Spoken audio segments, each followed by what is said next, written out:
Doctor Zahidur Rahman ভাই, আপনাকে দিয়ে আলোচনা শুরু করব। এই যে সংকট, এই সংকটের সমাধান কি? আপনি একটি লেখা লিখেছেন, জুলাই সনদ রাজনীতিতে যে সংকট তৈরি হতে পারে, এবং আজকে আরেকজনের লেখা পড়লাম আমি, তিনি বলছেন যে ঐক্যমত্য না হলে দেশে টালমাটাল অবস্থার তৈরি হতে পারে। এরকম কি কোনো আশঙ্কা রয়েছে কিনা? আশঙ্কা তো রয়েছেই। ইনফ্যাক্ট আমাদের সমাধান হচ্ছে রাজনৈতিক দলগুলোর মধ্যে একটা ব্যালেন্স বা ইকুইলিব্রিয়াম প্রতিষ্ঠা হওয়ার মধ্য দিয়ে। যেমন ধরুন, নাহিদ ইসলাম আজ বলছেন যে নোট অফ ডিসেন্ট ছাড়া জুলাই সনদ হবে, বা গণভোটেও সেভাবে যাবে, এই ধরনের আলাপ আছে বা সুপারিশ সেরকম আছে। একই সাথে জামায়াত ইসলামের কথা আমরা যদি বলি, যে গতকালই আমি ভুল না করলে জনাব আব্দুল্লাহ মোহাম্মদ তাহের তাদের একটা কর্মসূচিতে বলেছেন সোজা আঙ্গুলে ঘি না উঠলে আঙ্গুল বাঁকা করবেন। আমার কাছে অবশ্য মনে হয় জামাত আঙ্গুল অলরেডি বাঁকা করেই রেখেছে, মানে নতুন করে বাঁকা করার কিছু নেই। প্রথম থেকে তার আঙ্গুল বাঁকা অনেক দিন থেকে বাঁকা করেছে। এই যে লোয়ার হাউস পিআর লাগবে, গণভোটটা নভেম্বরে লাগবে, এগুলো সবই আসলে আঙ্গুল বাঁকা করে রাখা। কিন্তু এই কথাগুলো বা এই কাজগুলো তারা কেন করছেন? আমি মনে করি দলগুলোর মধ্যে একটা প্রত্যেকের কতগুলো হিসাব নিকেশ আছে, প্রত্যেকের কাছ থেকে সেই হিসেব নিকেশ একটা ইকুইলিব্রিয়ামের পয়েন্টে আসলে পৌঁছতে হবে। জামাতের তার নিজস্ব রাজনীতি আছে, সে অলরেডি যেসব কথা বলেছে সেটা থেকে পুরো সরে না এসে সে চায় যে বিএনপিও কিছুটা ছাড় দিক, কারণ নির্বাচনকে সামনে রেখে জামায়াতি সব জায়গা থেকে সরে আসবে। ধরুন গণভোট যদি একই দিনে হয়, একই সাথে নোট অফ ডিসেন্ট ছাড়া যদি গণভোট হয়, নোট অফ ডিসেন্ট সহ যদি গণভোট হয়, যেটা বিএনপি চাইছে আগে যেভাবে কথা ছিল, তো তাতে অ্যাপারেন্টলি মনে হবে যে জামাত যা চাইছে সেগুলো কোনোটাই হলো না। সো সে চাপ তৈরি করছে বিএনপি আমি একটা দুটো করি, এবং এই কারণে সে কতগুলো ইললজিক্যাল দাবিও সামনে এনেছে। লোয়ার হাউস পিআর বলবে, আমি তো লোয়ার হাউস পিআর থেকে সরে এসেছি, আমি তো ঠিক আছে গণভোট ওই দিন চাইছি, তো তুমি একটু আপার হাউস পিআরটা মেনে নাও। এই চাপটা দেয়া নেয়া, একই সাথে জামাতের সাথে না হলেও এনসিপির কিন্তু, মানে এনসিপির প্রতিনিধি আছেন, তিনি হয়তো স্বীকার করবেন না, তারা ফর্মালি অস্বীকার করেছেন একটা রিপোর্ট নিয়ে। এনসিপির কিন্তু নির্বাচনী জোট এবং তাদের প্রাপ্তি অপ্রাপ্তির আলোচনা আছে। জামাতের সাথে বিএনপি জোট হচ্ছে না, কিন্তু এনসিপির সাথে জামাত এবং বিএনপি উভয়েরই জোট হওয়ার সম্ভাবনা আছে, এটা তারা স্বীকার করছেন। বিএনপির সাথে যে একটা খবর এসেছিল কতগুলো সিট এবং কয়জন মন্ত্রী, সেটা তারা অস্বীকার করেছেন। সো এনসিপিও এই যে তার দাবি উত্থাপন করছে নোট অফ ডিসেন্ট ছাড়া জুলাই সনদ হতে হবে, গণভোট হতে হবে, আমি মনে করি এটা বিএনপির উপরে চাপ দেয়া, যাতে বিএনপির সাথে তার নেগোসিয়েশনটা বেটার হয়। কারণ যখন আপনি এগুলো, আমি আবারও বলছি, কোনোটা আমি প্রবলেম বলছি না, সারা পৃথিবীর নিয়মই এটা, আর আমাদের এই অঞ্চলের নিয়মই হচ্ছে এটা, যে আপনি কতগুলো দাবি দাওয়া আনবেন, চাপ প্রয়োগ করবেন, চাপ প্রয়োগ করে যদি আপনি গণতান্ত্রিক রাজনীতিতে এগুলো খারাপ কিছু না, একেবারেই না, আপনি গণতান্ত্রিক পরিসীমার মধ্যে অন্য দলকে চাপ দেবেন, তাকে একটু ব্যাকফুটে নেওয়ার চেষ্টা করবেন, ব্যাকফুটে নিলে আপনি বেটার বার্গেইন পাবেন। আমরা এই জিনিসগুলো দেখছি। সমাধান আসলে হতে হবে রাজনৈতিকভাবে, এটার আসলে কোনো টেকনিক্যাল সমাধান আমি দেখি না। জি আদিব, যেটি জাহেদ ভাই বলল যে প্রাপ্তি অপ্রাপ্তির হিসাব যেমন আপনারা করছেন, এবং নোট অফ ডিসেন্ট জুলাই সনদে থাকতে পারবে না, এটি বলে আসলে বিএনপির সঙ্গে নেগোসিয়েশনের একটা রাজনৈতিক চেষ্টা বা কৌশল সেটি আপনারা হাতে নিয়েছেন, এটি একটি দিক। আরেকটি বিষয় হচ্ছে যে বিএনপি বলছে যারা গণভোট নিয়ে দাবিতে এখন রাজপথে আছেন, তারা আসলে নির্বাচনের প্রক্রিয়াকে বাধাগ্রস্ত করা বা নির্বাচন পেছনে একটা ষড়যন্ত্রে লিপ্ত। আপনার কাছে কি মনে হয়? ধন্যবাদ আপনাকে এবং যারা দেখছে সবাইকে ধন্যবাদ জানাই। আমার সাথে উপস্থিত আছেন আরও দুজন সহ আলোচক, তাদেরকেও ধন্যবাদ। প্রথমত বিষয় হচ্ছে যে প্রাপ্তি অপ্রাপ্তির কথাগুলো যদি বলা হয়, দেখেন এটা জায়েদ ভাই আরও ভালো বুঝবেন যে ঐক্যমত শুরু করার পর থেকে আমরা যে স্পেসিফিক দাবিগুলো করে আসছিলাম ঐক্যমত প্রশ্নে, বিশেষ করে জুলাই সনদের আইনি ভিত্তি এবং এটা আগামী নির্বাচন, গণপরিষদ নির্বাচন করা এবং সেটি মাধ্যমে নতুন সংবিধান করা, সেই দাবির থেকে কিন্তু আমরা কখনো নড়িনি, এবং সেটার জন্য হচ্ছে কোনো ধরনের প্রাপ্তি অপ্রাপ্তির হিসাব যোগ হয়নি।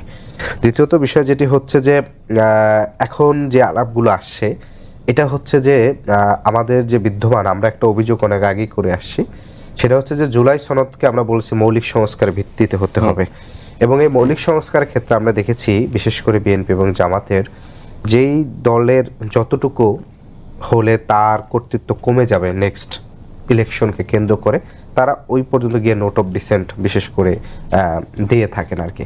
যেমন ধরেন মৌলিক সংস্কার ক্ষেত্রে বেশ 3-4টা বিএনপি নোট অফ ডিসেন্ট আছে, জামাতের তেমনি আবার নোট অফ ডিসেন্ট আছে।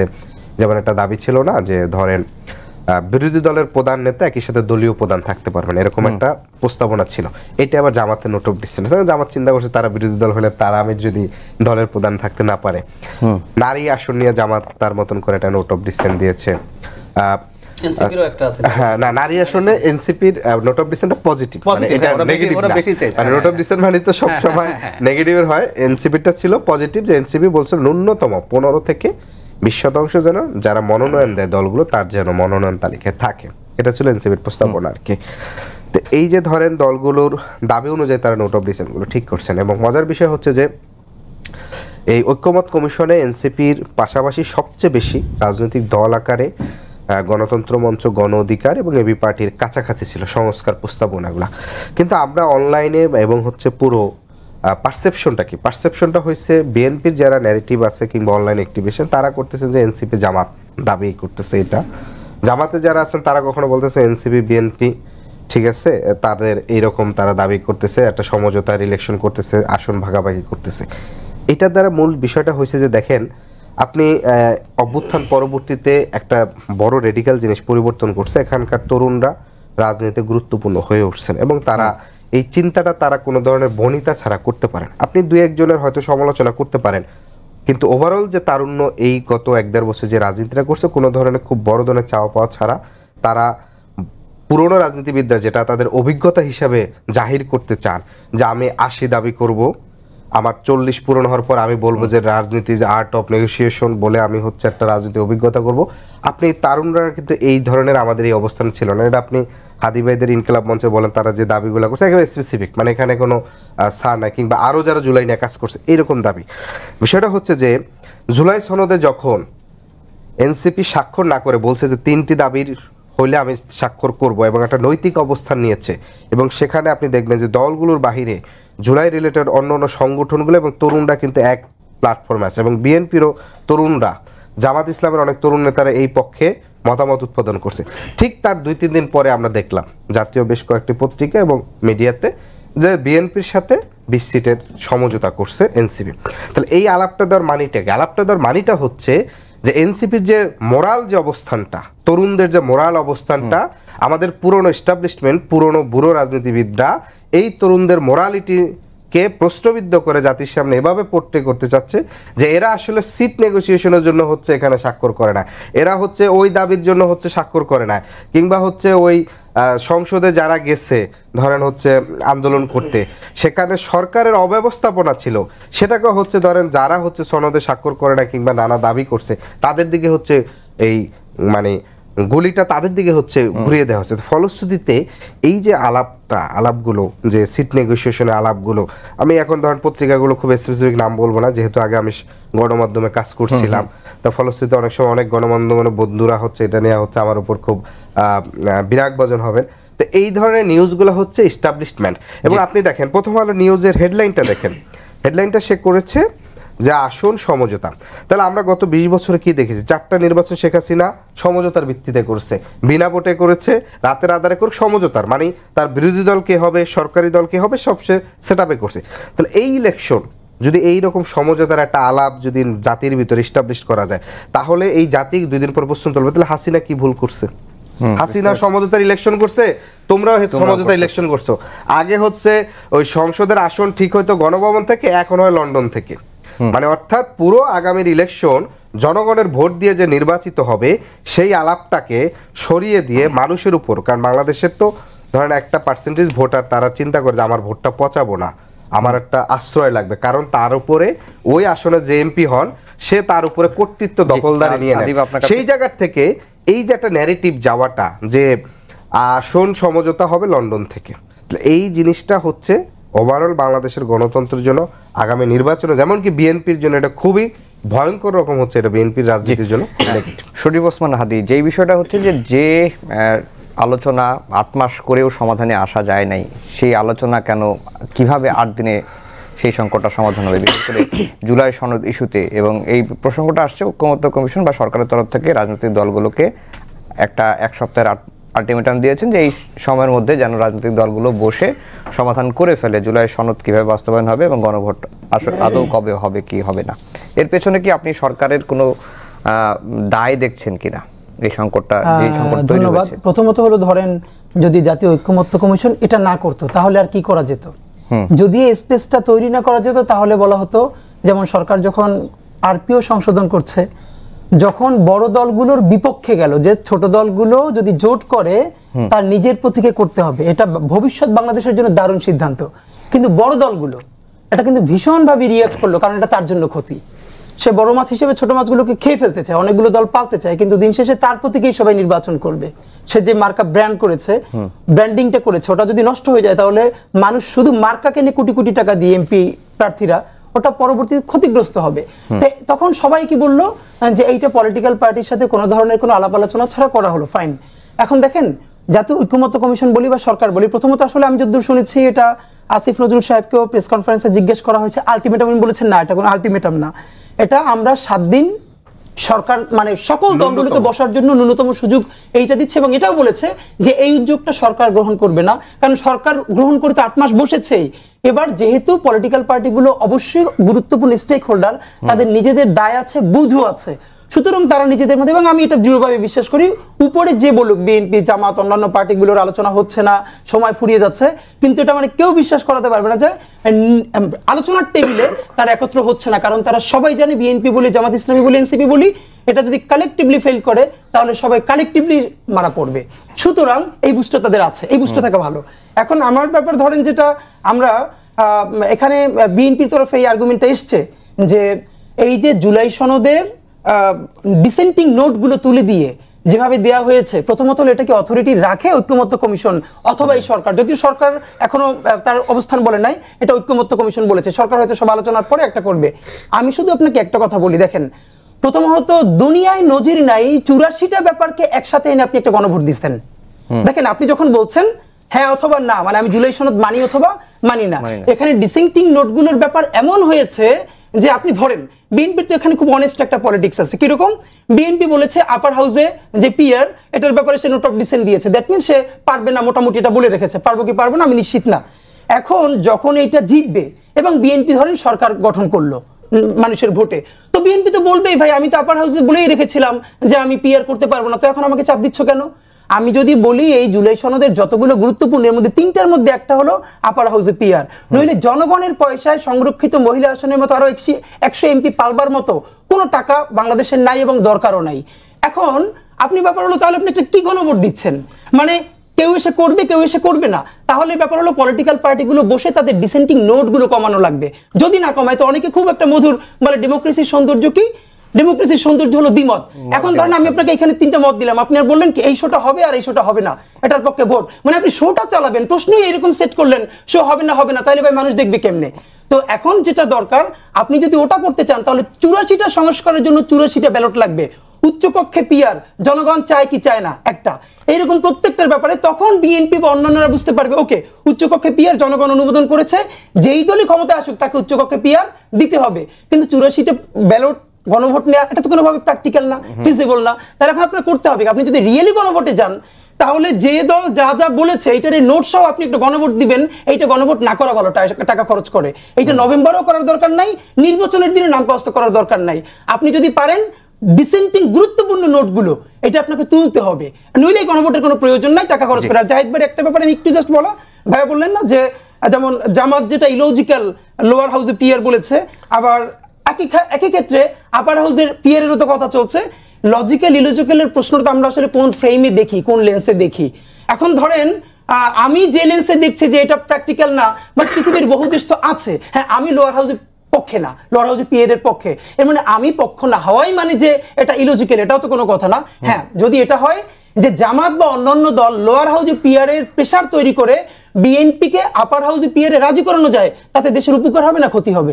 এইটা হলো আমাদের জায়গায় কনসার্ন, যে আমরা চাই পলিটিক্যাল পার্টিগুলো ওই কনসেনসাস তৈরি করে দেশকে কিছু দিক, জাতিকে কিছু দিক, এবং সেটা দিবে আমার দৃঢ় বিশ্বাস। জি জাহিদ ভাই, যেটি হাদি বলল যে আসলে এই ডিসেন্টিং সহ গণভোটের আসলে প্রয়োজনীয়তাই নাই, এটি একটি দিক। আর গণভোটের দাবি যারা তুলছেন, বিএনপি বলছে যে এটি আসলে নির্বাচন বানচাল একটা ষড়যন্ত্র, পেছনের ষড়যন্ত্র, সবকিছুতে ষড়যন্ত্র কেন দেখা হচ্ছে? আচ্ছা, হাদি যেটা বলেন যে 84টা না, আসলে গণভোটে যাওয়ার কথা হচ্ছে 48টা হলো আমাদের সংবিধান সংস্কার সংক্রান্ত। আচ্ছা, এটা যাবে না কেন আমি ঠিক বুঝলাম না। আমরা যখন সংবিধান লিখি, যখন কনস্টিটিউয়েন্ট অ্যাসেম্বলি হয়, তখন কি হয়? একটা সংবিধান মানে ওই অ্যাসেম্বলির মধ্যে লেখা হয়, লেখার পর এটা গণভোটে যায় না গোটা সংবিধান। প্রশ্ন থাকে এই গোটা সংবিধান আপনি অনুমোদন করছেন কি করছেন না। সুতরাং এই পুরো ধরুন আমরা একদম একটা নতুন সংবিধান লিখলাম যেটার মধ্যে 200 আর্টিকেল আছে, ধরে নিলাম 200 আর্টিকেল লোকজন একসাথেই ভোট দেয়, প্রত্যেকটা ধরে ধরে গণভোট হয় না। গণভোটের বেসিকটি এরকম, যখন আমরা কনস্টিটিউশন অ্যামেন্ড করি সেই তুলনায় 48টার চেঞ্জ কোনো মেজর কোনো ইস্যুই না যদি আমরা করতে চাই। হলো এক। দুই হচ্ছে গণভোট আসলে কেন জরুরি সেটা মিস্টার হাদি মিস করছেন, সেটা হলো শুধু জনগণের অপিনিয়ন নেওয়া না। এই ডিবেটটা প্রচুর হয়েছে এবং এটা কিছুটা ভ্যালিডিটি আছে। আপনি যখন পরবর্তী সংসদে এটাকে অ্যামেন্ড করবেন, অ্যামেন্ড করে করা যায়, প্রথম কিন্তু সেটা বলা হয়েছিল, পরে একটা কনস্টিটিউশনাল ডিবেট আসলো, আপনি যখন এটাকে অ্যামেন্ড করে ফেলবেন জাস্ট এখানে কিন্তু কতগুলো মৌলিক স্ট্রাকচার যে আছে সেগুলোর পরিবর্তন আছে। সো আপনি কনস্টিটিউশনের মৌলিক স্ট্রাকচার যখন জাস্ট 2/3 মেজরিটি দিয়ে পাস করে ফেলেন সেটা পরবর্তীতে কোর্টে চ্যালেঞ্জড হতে পারে। সো বলা হচ্ছে আপনি এই গণভোট দেওয়ার মাধ্যমে আগামী পার্লামেন্টকে কিছু কনস্টিটিউয়েন্ট পাওয়ার দিচ্ছেন, সো তার মৌলিক যে ফান্ডামেন্টাল যে স্ট্রাকচার আছে সেটা পরিবর্তন করার মতো অ্যামেন্ডমেন্ট করতে পারে। সো গণভোট শুধু হা না এন্ডোর্স করার জন্য না, এটা ওই কারণেও জরুরি। আরেকটা জিনিস একটু বলতে চাই, মানে ধরুন আপার হাউস আমি একটু বোঝাই, মানে আমরা বিএনপি এটা চায় কি চায় না তাই চাপ দিয়ে মানাতে হবে, আমার কাছে এটা সঠিক মনে হয় না। আমি নিজে বহুবার বলেছি বিএনপির এই যেভাবে আপার হাউস চাই এটা ইললজিক্যাল, খুবই। জামাতেরটা যেমন লোয়ার হাউস ইললজিক্যাল বলছি, বিএনপির উপরে আপার হাউসটা ইললজিক্যাল বলছি। এটা কোনো অর্থ নেই। আমি হাদির সাথে একমত যে নারী এমপিদের মতো আরও এক এমপি পালার কোনো প্রয়োজন নেই, কিন্তু আইডিয়াল সিচুয়েশনে কি হতো একটু খেয়াল করি। আমরা কিন্তু ঘোড়ার আগে গাড়ি জুড়ে দিয়েছি, একটা গণভোট হয়ে তারপর সেটা পার্লামেন্টে যাবে। সিস্টেম কি এটা? না, মোটেও না। আচ্ছা, এনসিপি কি বলেছিল, আমি একটু এনসিপির কথাটা বলি। তারা চেয়েছিলেন যে 1970-এ যে নির্বাচন হয়েছে সেরকম একটা নির্বাচন হবে, পরবর্তী পার্লামেন্টটা একই সাথে কনস্টিটিউয়েন্ট অ্যাসেম্বলি হবে এবং একটা সাধারণ সংসদ হবে, এটা সরকারও তৈরি করবে, সংবিধানও লিখবে, তাই তো? আচ্ছা, আমরা মনে করি আমাদের ঐক্যমত্য কমিশন নাই, সংস্কার কমিশন কিচ্ছু হয় না, ওই নির্বাচনটা হলো। ওই নির্বাচনে আমরা ধরে নেই আলোচনার স্বার্থে বিএনপি জিতলো এবং মেজরিটি হলো, সংসদে কনস্টিটিউশন নিয়ে আলোচনা চলতে থাকলো, আপার হাউস পিআর সবাই মানলো বা মানলো না, বিএনপি বললো আমি আপার হাউস পিআর মানি না, তখন কি হতো? ভোটাভুটি হতো।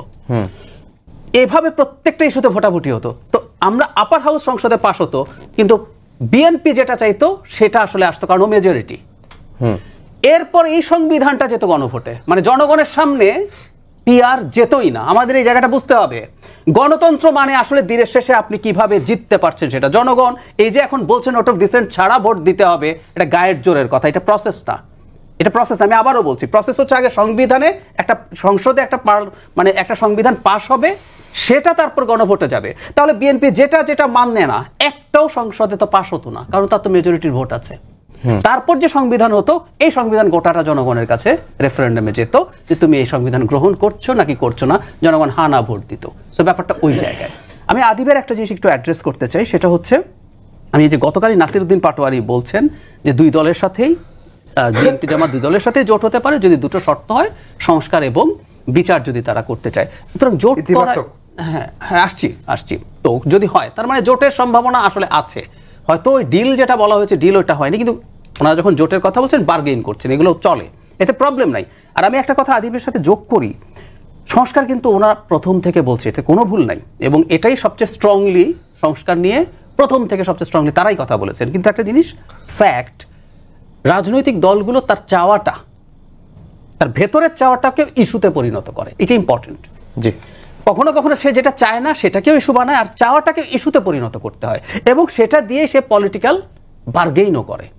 আমরা আশা করি আমরা আমাদের কারো অপমৃত্যু যদি না হয় আমরা নির্বাচন পর্যন্ত দেখব, এবং আমরা দেখব আসলে সামনে কত রকম কত কিছু হয় পলিটিক্সে। আমি বলছি না যে নোট অফ ডিসেন্টের ছাড় তারা দিতে চান, কিন্তু পলিটিক্সের স্বার্থে কিছু আন্ডারস্ট্যান্ডিংয়ের স্বার্থে যেতে পারে। আর শেখ হাসিনা নির্বাচনের সাথে যে তুলনা হলো, তো যদি এখন নাসিরউদ্দিন পাটোয়ারির কথা মতে যদি জোট হয় বিএনপির সাথে, কাগজে কলমে বললাম বিএনপি সংস্কার এবং দাবি মেনে নেয়, এটা কি শেখ হাসিনার নির্বাচন হবে? শেখ হাসিনার নির্বাচনকে আমরা ঘৃণা করেছি, কারণ হলো আদিব তো সেটা বলেন না, এই ধরনের তৈরি করা এরকম একটা আলাপ আছে। না, উনি যেটা বলছেন যে বিএনপি, আমরা ধরে নিলাম যে বিএনপির সাথে আলাপ হচ্ছে, বিএনপি ছাড় দিল, নাসিরউদ্দিন পাটোয়ারি বলছেন তো বিএনপি সংস্কার এবং বিচার মেনে নিল, মানার পর তো হলো, তো এনসিপি কে ছাড় দিল, এবং এনসিপি খুশি হলো যে আমার যে যে জোটে আমি এগুলো পেলে খুশি হবো। তাহলে এটা কি হাসিনার কাজ হলো? রাজনীতিতে কি জোট হয় না? আসে না, এটা ও ক্লিয়ার করুক। কিন্তু আমি বলছি হাসিনার বিরুদ্ধে আমাদের অভিযোগ কি ছিল? উনি প্রধান বিরোধী দল সহ সব জায়গায় সব ইয়েকে চুরি করতেন। চুরি করতেন, ভোট চুরি করতেন এবং ওনার মতো করে আমি ডামি এসব বলি, এসব নির্বাচন করতেন। আগামী নির্বাচন ফেয়ার হবে, সুতরাং যে কেউ যে কারোর সাথে জোটে যেতে পারে। জি আদিব, এই প্রসঙ্গটা একটু ক্লিয়ার করবেন। আর হচ্ছে যে আপনারা কি আসলে এককভাবে নির্বাচনে যাওয়ার বিষয়ে মনোভাবটাকে বিষয়টা বলি, এটা হচ্ছে যে আমি যেটা বলেছি সেটা হচ্ছে যে ধরেন গত 4টা নির্বাচন কি হয়েছে, একটা মানে 4টা গ্রুপের একটা রাজনৈতিক নেক্সাসে এই ইলেকশনটা হয়েছে। এখানে সরকার হবে, আওয়ামী লীগ, বিরোধী দল, জাতীয় পার্টি থাকবে, আর কিছু দলকে আনবে নির্বাচনকে একটা হচ্ছে আপনার লিগ্যাল করার জন্য। এইটা একটা প্রসেস হয়। তো এই যে 4টা অংশ যে নেক্সাস, সেই নেক্সাসের পলিটিক্যাল অংশটা এখান থেকে উৎখাত হয়েছে। কিন্তু এর বাহিরে অন্যান্য যে অংশগুলো, বিশেষ করে আমলা এবং ডিজিএফআই বা আমাদের গোয়েন্দা সংস্থার ভিতরে যে অংশটা আছে, সেই অংশটা কিন্তু এখান থেকে এখনো চূড়ান্তভাবে ভাঙে নাই। এখানকার লুটেরার ব্যবসায়ী এবং অলিগার যারা ব্যবসায়ী আছে, তাদের একটা অংশ এখানে খুব প্রবলভাবে সক্রিয় আছে। এবং বাংলাদেশের নির্বাচনকে কেন্দ্র করে, ক্ষমতা হস্তান্তরকে কেন্দ্র করে প্রতিবেশী রাষ্ট্র এবং পরাশক্তিগুলোর ভিতরে একটা নেক্সাস তৈরি হয় যে কাকে ক্ষমতায় আনবো কিংবা হচ্ছে কাকে বিরোধী দলে রাখবো। এই যে বাকি যে 3টা অংশ কিন্তু সক্রিয় আছে। ফলে তাদের ন্যারেটিভটা কি, যে ন্যারেটিভটা হচ্ছে যে এইটা, যে দেখো আগামী ইলেকশনটা একটা সমঝোতা ইলেকশন হইতে হবে। কেন হইতে হবে? না, সমঝোতা না হলে এখানে হচ্ছে ফ্যাসিবাদ মাইয়া আওয়ামী লীগ গৃহযুদ্ধ লাগাবে, কিংবা হচ্ছে সমঝোতায় না হলে তোমরা কেউ কিছু পারবে না, বিএনপি একাই 290টা জিতবে। এই যে ধরনের একটা ন্যারেটিভ, এই ন্যারেটিভ দেওয়ার ফলে যেটা হয় কি, যে মানুষের ভিতরে একটা কনসেপ্ট যে বিএনপি যেহেতু জিতবে, তাহলে বিএনপির সাথে যারা বা অন্যগুলা একটা সমঝোতা করবে, ওই ধরনের একটা ভোটারদেরকে একটা প্রভাবিত করার। তা আমার অভিযোগটা হচ্ছে যে এই প্রভাবিতটা না করা হোক, ভোটটা ডিরেক্ট মানে মানুষের উপরে দেওয়া হোক। এবং বিএনপির অ্যাক্টিভিস্টদের এই ন্যারেটিভটা এস্টাবলিশ করা দরকার নাই যে বিএনপি না চাইলে কেউ সংসদে যাইতে পারবে না। এটা 2টা অর্থ দাঁড়াইতে পারে। একটা হচ্ছে বিএনপির জনপ্রিয়তা, সেটা আমরা বুঝি, কিন্তু এটা তারা এইটাও বুঝায় যে আমি নেক্সট পার্লামেন্টকে হচ্ছে মানে ডিকটেট করতেছি যে কে সংসদে যেতে পারবা, কে যেতে পারবে না, সেই জায়গাটার থেকে। তো এইটা মূলত আমি এই মানে ন্যারেটিভের এই জায়গাটা বলছি যে এইটা এইভাবে না যে ধরেন হচ্ছে পুরো হাসিনার মতন করে ইলেকশনটা, ওইটা বলি নাই। মানে এটার একটা পারসেপশন এরকম তৈরি হয় যে ইলেকশনগুলো এরকম হচ্ছে কিনা। জি শরীফ ওসমান হাদী, আপনি তো নির্বাচনের প্রচারণা শুরু করেছেন হয়তো, এবং ঢাকা 8 থেকে আপনি নির্বাচন করবেন। আপনার কাছে কি মনে হয় যে নির্বাচন কি আসলে ফেব্রুয়ারিতে হবে, বা কেউ কি বানচালের চেষ্টা করছে কিনা? না, এই দেশে তো যদি নির্বাচন কেউ বানচাল করতে চায় সেটা আওয়ামী মাফিয়া গোষ্ঠী করবে। কারণ তারা নির্বাচনটা যদি বানচাল করতে পারে, এরপর তারা তাদের পয়সাপাতি খরচ করে, তাদের ইন্টারন্যাশনাল যে লবি আছে খরচ করে এখানে এই সরকারটাকে ফেল করিয়ে তারপরে একটা মানে একটু ভালো আওয়ামী লীগ বা দেখতে কম আওয়ামী লীগ এমন একটা সরকারকে এনে দেন 6 মাস 1 বছর চালিয়ে আওয়ামী লীগ সহ একটা ইলেকশন দিয়ে দেয়, এটা তাদের জন্য ভালো। এবং যেহেতু সামনের ইলেকশন হওয়ার আগে অত্যন্ত জরুরি হলো ফ্যাসিস্ট খুনি হাসিনার বিরুদ্ধে অন্তত একটা রায় আসবে, যেটা গুরুত্বপূর্ণ। আপনারা জানেন যে এটা হয়তো এ মাসের মধ্যে আসবে।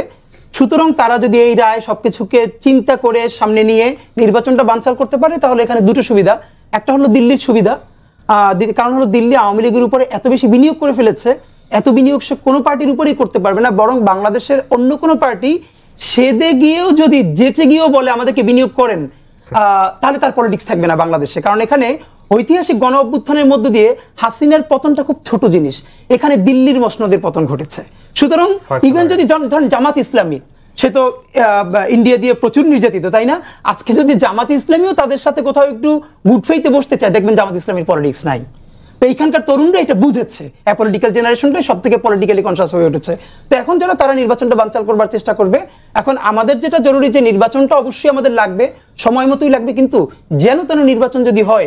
দেখেন আমরা এই আমাদের প্রফেসর ইউনূস সাহেব বলেছেন যে ঈদের মতো একটা উৎসব মুখর নির্বাচন, এই ঈদের মতো উৎসব মুখর নির্বাচনটা দেখেন বাংলাদেশের সব থেকে যে ভালো ইলেকশনটা হয়েছে, ধরেন 91 যদি ধরি, 2001 টোটাল টার্ন আউট কত, মানে কত পার্সেন্ট মানুষ কেন্দ্রে গেছে। আমরা কিন্তু সবসময় বলি কি, আইদার ধরেন বিএনপি 40% পেয়েছে বা অন্য দল 30% পেয়েছে, সেটা কাস্টিং ভোটের পার্সেন্টেজ বলি, কিন্তু টোটাল ভোটারের কত পার্সেন্ট এটা কি আমরা বলি? আমাদের জন্য এর কারণ হলো বাংলাদেশের এই যে আরবান মিডল ক্লাস অন্যান্যরা সে চেয়ে দেখে তার কোনো প্রার্থী নাই কেন্দ্রে যাওয়ার মতো, সে কার জন্য মানে তার কথা বলে, একটা শহরের কথা বলে, মানে এমপিরা দুনিয়ার এমন কোন ওয়াদা নাই যা করতেছে না। আপনার মেয়ের বিয়ে দেয়া, ছেলের মুসলমানি, অমুকের আকিকা, তমুকের জন্মদিন থেকে শুরু কইরা আপনি যদি বলেন আমার ছেলের আমেরিকা একটু মহাকাশ কেন্দ্রে ঘুরে আনতে বল, তাহলে ঠিক আছে দেখবো, একটা সে বলবে না ভাই এটা এমপির কাজ না। এই সবাই মিলে মানে যে পাল্লা দিচ্ছে এইগুলো বলবার জন্য, ফলে কি হচ্ছে এদের 90% জানেই না এমপির আসলে কাজটা কি। তো আমরা একটা ক্যাম্পেইন শুরু করবো নতুন, আগামী 9 দিন পরই আমরা একটা লিফলেট বানাচ্ছি, আমরা এখন এটা আমাদের দলীয় না, সকল জনগণের জন্য, যে মূলত এমপির এক্সাক্ট কাজ কি এইটা আমরা জনগণকে সচেতন করতে চাই। এবং আমরা এই ক্যাম্পেইনে যেতে চাই, বিএনপি হোক, জামাত হোক, এনসিপি হোক, যেই আপনাকে এই ক্ষমতার বাইরে গিয়ে কোনো ওয়াদা দিবে, আপনি থেকে প্রশ্ন করেন এই এখতিয়ার কি আপনার আছে? যদি এখতিয়ার নাই থাকে তাহলে আপনি এই ওয়াদা দিচ্ছেন কেন? তো এইটা হলো জরুরি। এবং আমাদের যেটা মনে হয়, যারা কখনোই কেন্দ্রে যান না একটা ভালো প্রার্থী না থাকার কারণে, দ্বিতীয়ত আপনার মাধ্যমে বলে রাখি, ছোটবেলা থেকে দেখে এসেছি নির্বাচনের সামনে প্রত্যেকটা কেন্দ্রের সামনে ধরেন বিএনপির হবে, এনসিপির হবে, জামাতের হবে, সবার ভিন্ন ভিন্ন বুথ থাকে, যেখান থেকে আমি গিয়ে আমার ভোটটা এই কেন্দ্রের কোন বুথে পড়েছে সবাই হেল্প করে লিখে দিবে। এখানে অনেক পোস্টার থাকে। এখন ধরেন আমি ধানের শীষ থেকে ওই হেল্পটা নিলাম, আমার অন্যরা মার্ক করবে ও ধানের শীষ থেকে নিছে, এর মানে ও ধানের শীষে ভোটটা দিবে। যে জামাত থেকে নিবে, জামাতকে মার্ক করবে কেন? নির্বাচন কমিশনের কাজটা কি? ওখানে কোনো দলের তো বুথ থাকার দরকার নাই। নির্বাচন কমিশনের পক্ষ থেকে লাগে 3-4টা করে বুথ থাকবে। আপনি যাবেন, আপনাকে একটা কার্ড দিবে যে আপনার এই ভোটটা আপনি এই বুথে গিয়ে দিয়ে আসবেন। তাহলে এইরকম যদি সুন্দর পরিবেশ থাকে তাহলে তো মানুষ ভোট দিতে যাবে, তার প্রার্থী ভালো থাকলে। বিশ্বাস করেন, নতুন বাংলাদেশে প্রচুর মানুষ ভোট দিতে চায়। চ্যালেঞ্জ হলো তার জন্য উপযুক্ত পরিবেশ তৈরি করে দেওয়া। আজকে আসিফ মাহমুদ একটা কথা বলেছেন যে ভোট করতে গেলে 10 থেকে 20 কোটি টাকার মতো এটা খুব কম বলেছেন উনি, এবং খরচ খুব হয়, এবং কৌশলে তিনি বলেছেন। ভাবছেন যে আসলে 10 কোটি টাকা লাগে মিনিমাম উপজেলা পরিষদ বা মেয়র নির্বাচন করতে। এমপি প্রার্থী তো 100 কোটি টাকা হলো ডাল ভাত, কি এটা তো বললে হবে না। যারা পৌরসভার মেয়র নির্বাচন করেন তাদের ন্যূনতম বাজেট হলো 10 কোটি টাকা। এটা বাংলাদেশের পলিটিক্স এখন এমন হয়েছে। সুতরাং আপনি এমপি ইলেকশনে 10 কোটি টাকা তো কোনো টাকাই না, হিসাব করেন না। খালি যেই কোটা বাইকের মহড়া হয় আর গাড়ির মহড়া হয়, প্রত্যেককে 1000 টাকা করে দিলে তারপর কত টাকা আসে, এরপরে বাকি ভোট কেনার পাওয়ার তো ভিন্ন। আমাদের যেটা বড় চ্যালেঞ্জ, যে আমরা ওই রকম একটা নির্বাচনের পরিবেশ তৈরি করে যদি নির্বাচন দিতে না পারি তাহলে এই নির্বাচনের কোনো দামই নেই। এবং আমি বলে রাখি, প্রফেসর ইউনূস সাহেব সারা জীবন যে অর্জন করেছেন, উনি যদি ভালো ইলেকশন দিতে না পারেন তাহলে সবকিছু ধ্বংস হয়ে যাবে। আমার হাতে 1 মিনিট সময় আছে। জায়েদ ভাই, আজকে জামাত বলেছেন যে ছাত্র সংসদ নির্বাচনে যেরকম ঘটনা ঘটেছে বা তাদের ছাত্র সংগঠনগুলো বিজয় হয়েছে এবং আগামী নির্বাচনে এরকম একটা মিরাকল হবে। এক কথা, উনি দল হিসেবে এক্সপেক্ট করা এবং পলিটিক্যাল পার্টির কাজ কিন্তু স্বপ্ন ফেরি করা, এটাকে আমি পজিটিভ অর্থে বলছি। আপনি এই স্বপ্নটা ফেরি করতে হবে। সো উনি ওনার দলকে হাইলাইট করার জন্য করবেন, এবং যে রেফারেন্সটা দিচ্ছেন সেই রেফারেন্সটা তো ফ্যাক্ট যে এটা ওখানে হয়েছে। ডিবেট অন্য জায়গায়, ছাত্র সংসদের এই জয় কি জাতীয় নির্বাচনে ট্রান্সলেটেড হবে কিনা। সো উনি ওনার জায়গা থেকে দলকে মার্কেটিং করার জন্য করছে, এবং যেই জিততো ওখানে যদি বিএনপি জিততো তারাও এটাকে ব্যবহার করতো, তারাও করতো।